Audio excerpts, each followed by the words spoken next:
ये डॉक्यूमेंट्स को go through करके ओवरव्यू वगैरह पढ़ के जितना भी समझेगा हम ट्राई करेंगे समझने का। उसके बेसिस पे हमें करना रहता है टेस्ट प्रिपरेशन। टेस्ट प्रिपरेशन में क्या क्या डॉक्यूमेंट्स रहते हैं बताती हूँ आपको। रिक्वायरमेंट क्या है, तो वो रिक्वायरमेंट को सेटिस्फाई करने के लिए हमें जो भी चाहिए रहेगा आपको डेटा गैदर करना पड़ेगा, क्या क्या इंफॉर्मेशन आपको टेस्ट प्रिपरेशन एक्टिविटी। इसके लिए हमारा कुछ टाइमलाइंस रहता है, 1 week 2 week, it will vary according to project requirement के हिसाब से चेंज होगा कि कितना बड़ा प्रोजेक्ट है। अगर प्रोजेक्ट छोटा है तो one week will be enough, और else we can ask for 2 weeks अगर स्कोप हमको ज्यादा लगता है। ये डिपेंड करता है, बाद में आपको समझ आएगा जब करोगे तब। तो टेस्ट प्रिपरेशन में क्या आता है, टेस्ट प्रिपरेशन में हमारा आता है, काजल बताओ क्या क्या आता है। सिनेरियोज क्रिएट करने होते हैं हमें। सिनेरियोज रहता है, पहले हमें मास्टर टेस्ट प्लान बनाना पड़ता है। मैट्रिक्स क्रिएट करते हैं। Wait, master test plan, matrix इसमें नहीं होता है, प्लान नहीं रहता। मैट्रिक्स हम खुद की अंडरस्टैंडिंग के लिए बनाते हैं। फर्स्ट हमें मास्टर टेस्ट प्लान क्रिएट करना रहता है आकांक्षा। मेरे पास एक है, मैं एक रेफरेंस के लिए बस दिखा देती हूँ। अगर आपको कुछ कंफ्यूजन हो रहा है, नहीं समझ रहा है प्रोसेस वगैरह, तो बताना। ये केटी नहीं है एक्चुअली, ये मैं आपको बस ओवरव्यू दे रही हूँ अंडरस्टैंडिंग के लिए, अगर आपको काम स्टार्ट वगैरह करने बोला है कुछ भी, इसलिए। ठीक है, ये होता है मास्टर टेस्ट प्लान। ये मास्टर टेस्ट प्लान में जो भी क्रिएट कर रहा है ऑथर की डिटेल्स, और यहाँ पे रहता है प्रोजेक्ट डॉक्यूमेंट्स, मतलब हमने क्या डॉक्यूमेंट्स पढ़ा है हमारा टेस्ट प्रिपरेशन स्टार्ट करने से पहले, और कौन से डॉक्यूमेंट्स के बेसिस पे हम ये डॉक्यूमेंट्स बना रहे, हमारा टेस्टिंग कर रहे। तो इसमें रहता है data design document, solution design, mapping, जो भी डिटेल्स हमें डिजाइनर से मिले हैं प्रोजेक्ट से। अब ये जो मैं दिखा रही थी स्क्रीनशॉट पे, ये होता है डिजाइन डॉक्यूमेंट। हाँ, ऐसा रहता है डिजाइन डॉक्यूमेंट। इसमें दिया रहता है कि क्या क्या कंपोनेंट्स इफेक्ट हो रहे इसकी वजह से। कंपोनेंट्स मतलब पता है ना आपको? कंपोनेंट्स मतलब वही कि कौन सी डीबीज है, कौन से एपीआईज है, व्हाटएवर वी आर टेस्टिंग। ठीक है, फॉर एग्जांपल ये हमारा प्रोजेक्ट है, इसमें ये इतने सारे कंपोनेंट्स यूज हो रहे हैं। और यहाँ पे फ्लो डायग्राम दिया रहता है कि कहाँ से डेटा पिक होगा, कहाँ पे लोड होगा, कहाँ पे क्या होगा, वो सब दिया रहता है। और एक दूसरा डॉक्यूमेंट रहता है मैपिंग का। ये रहती है कि जो भी तुम्हारा टेबल क्रिएट हो रहा है, मॉडिफाई हो रहा है, उसमें कितने कॉलम्स रहती है, कौन से कॉलम में क्या वैल्यू एक्सपेक्टेड है, उसका सोर्स क्या है, कहाँ से डेटा आ रहा है, कहाँ पे जा रहा है, ये सब इंफॉर्मेशन रहती है मैपिंग में। ठीक है,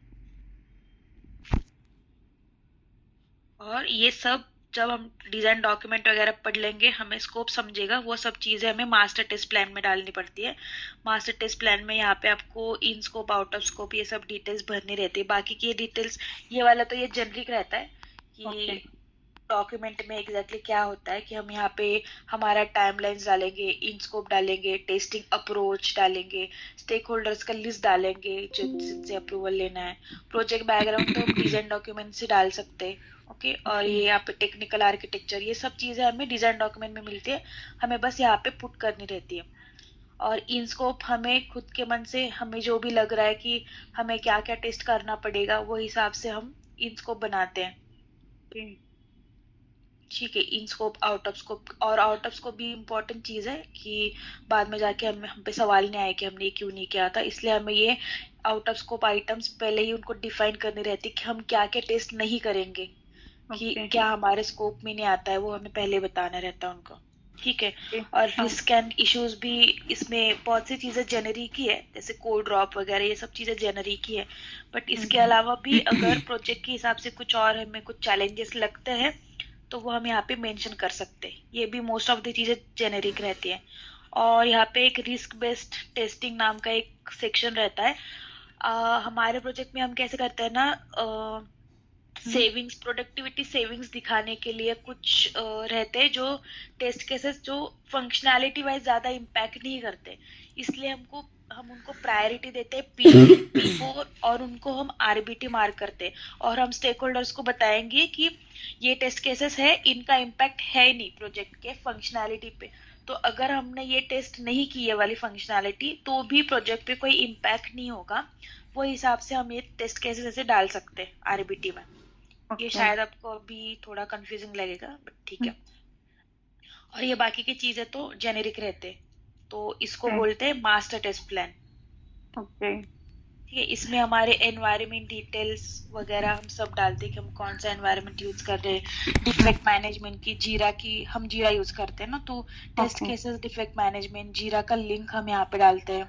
यहाँ पे टेस्ट एनवायरनमेंट डालते हैं कि कौन सी स्लाइस यूज हो रही है आईकॉम्स की, रिसोर्स इन्वेंट्री का कौन सा एनवायरनमेंट यूज करेंगे, कौन सी डीबी यूज करेंगे, सब चीजें यहाँ पे हम मेंशन करते हैं। ठीक है। सो मतलब हमें जो वो गैदरिंग है वो हमें मिलती है और उससे हम ये मास्टर प्लान खुद ही क्रिएट करते हैं, राइट? राइट, हाँ। गैदरिंग मतलब हमें डिजाइन डॉक्यूमेंट्स मिलते हैं, हाँ, उससे हमें खुद इंफॉर्मेशन गैदर करनी। ओके।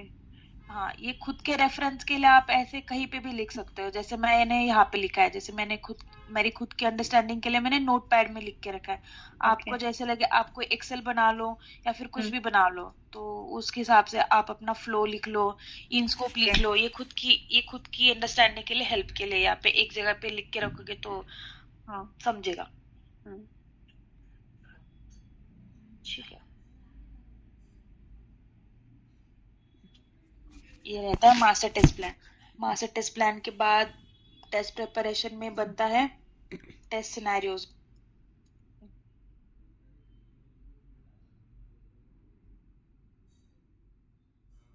टेस्ट सिनेरियोज हमें लिखने रहते हैं, तो टेस्ट सिनेरियोज क्या रहता है, जैसे मास्टर टेस्ट प्लान मैंने दिखाया, वर्ड डॉक्यूमेंट रहता है, वो वर्ड डॉक्यूमेंट में हमें सब इंफॉर्मेशन लिखनी रहती है शॉर्ट में कि एग्जैक्टली हम इस प्रोजेक्ट में क्या क्या टेस्ट करेंगे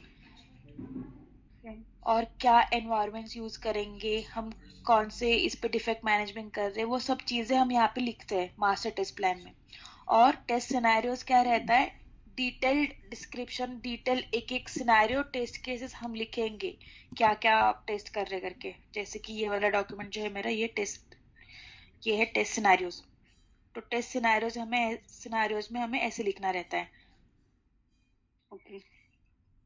इसमें क्या क्या फील्ड्स रहती है कि समरी रहती है, कि समरी में लिखेंगे कि चेक कौन सा है, फिर डिस्क्रिप्शन लिखेंगे कि हम एग्जैक्टली इस टेस्ट केस में क्या चेक कर रहे हैं। उसके बाद रहते हैं टेस्ट स्टेप्स, ये इतना मैंडेटरी नहीं है स्टेप्स वगैरह, बस सिनेरियोज में हमें एप्लीकेशन डिटेल्स, टेस्ट एग्जीक्यूशन, ये सब कॉलम्स जो है ना, ये जीरा पे रहती है। जीरा पे अपलोड करने के लिए हमें ये सब यहाँ पे लिखना पड़ता है सिनेरियोज में, और ये सिनेरियो शीट हमें भेजनी पड़ती है स्टेक होल्डर्स को मेल पे with master test plan approval के लिए। सिनेरियोज लिखने रहते हैं कि verify that this column schema design के साथ मैच हो रहा है, मतलब टेबल स्ट्रक्चर, डेटा टाइप सब डिजाइन के साथ मैच हो रहा है, और जो भी डेटा टेबल्स में लोड हुआ है वो डेटा सही दिख रहा है एज पर द मैपिंग। ये सब चीजें लिखती है सिनेरियोज के डॉक्यूमेंट में। ओके, ठीक है। और जब सिनेरियो हम बनाते हैं, ये एक सिनेरियो मैट्रिक्स करके एक कंसेप्ट है जो हमने ये ऐसे कोई स्टैंडर्ड प्रोसीजर नहीं इसका कोई, बट ये हमने खुद के अंडरस्टैंडिंग के लिए बनाते थे, तो ये हम अभी भी बनाते हैं हमेशा, जिसमें हम अपना फ्लो लिखेंगे कि क्या क्या फ्लोज है, कहाँ से डेटा कहाँ पे जा रहा है, और फॉर दैट पर्टिकुलर फ्लो में कितनी टेबल्स है, और वो कितने टेबल्स में हम क्या क्या चेक्स ऐड कर सकते हैं। ये सिनेरियो मैट्रिक्स रहता है। ठीक है, या तो एक बेसिक मैट्रिक्स कोई मतलब रिक्वायरमेंट नहीं दे, ये आप अपने कन्वीनियंस से बना रहे हो। हाँ राइट, कि हमें बस प्रोजेक्ट का ये समझना चाहिए स्कोप, फिर वो हिसाब से हम मैट्रिक्स खुद के मन से बना सकते हैं। अब ये जो फॉर्मेट है, ये मेरा फॉर्मेट था कि मुझे ऐसे समझता तो मैंने ऐसे बनाया। आपको अगर कुछ और कंफर्टेबल लगता है तो you can do that, but ये हम सब मोस्टली हम सब सेम यूज करते हैं। ओके। इसके बाद रहता है टेस्ट क्लोजर। हमारा टेस्टिंग खत्म होने के बाद हमें देना रहता है टेस्ट का टेस्टिंग क्लोजर देना रहता है। टेक्स्ट एग्जीक्यूशन भी आएगा ना अब इसके बाद तो। अरे हाँ सॉरी, मैं तो सीधा क्लोजर पे गई, माय मिस्टेक। टेस्ट क्लोजर सबसे लास्ट स्टेप रहती है, मैं तो मतलब डॉक्यूमेंट ड्राफ्ट का बात कर रही तो सीधा इस पे चलेगी। हाँ, एग्जीक्यूशन में कोई डॉक्यूमेंट नहीं रहता है ना। टेस्ट सिनेरियोज हो गया, टेस्ट मास्टर प्लान हो गया, ये रहता है टेस्ट प्रेप फेज। ये दोनों हो गए टेस्ट प्रेपरेशन एक्टिविटीज। ठीक है, इसके बाद आता है टेस्ट एग्जीक्यूशन।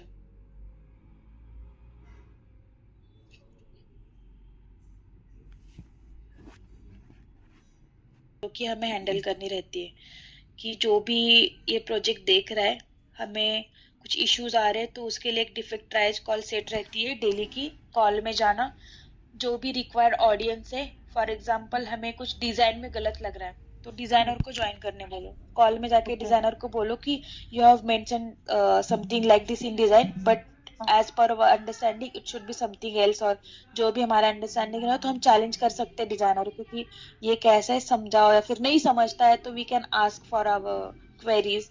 और फिर अगर कुछ डेटा इशू है कि डिजाइन में अलग दिया है बट हमें टेबल में कुछ और ही दिख रहा है, दैट इज नॉट करेक्ट, तो we can ask developer to join और हम उनको पूछेंगे कि हमें यहाँ पे गलत दिख रहा है, तो उनको हम ट्राइज करने बोलेंगे कि ये इशू क्या है देखो और रिजॉल्व करो करके। उसके लिए रहती है डिफेक्ट ट्राइज कॉल्स। ओके। और हमें डेली की रिपोर्ट भी भेजनी पड़ती है, एग्जीक्यूशन रिपोर्ट रहती है एक।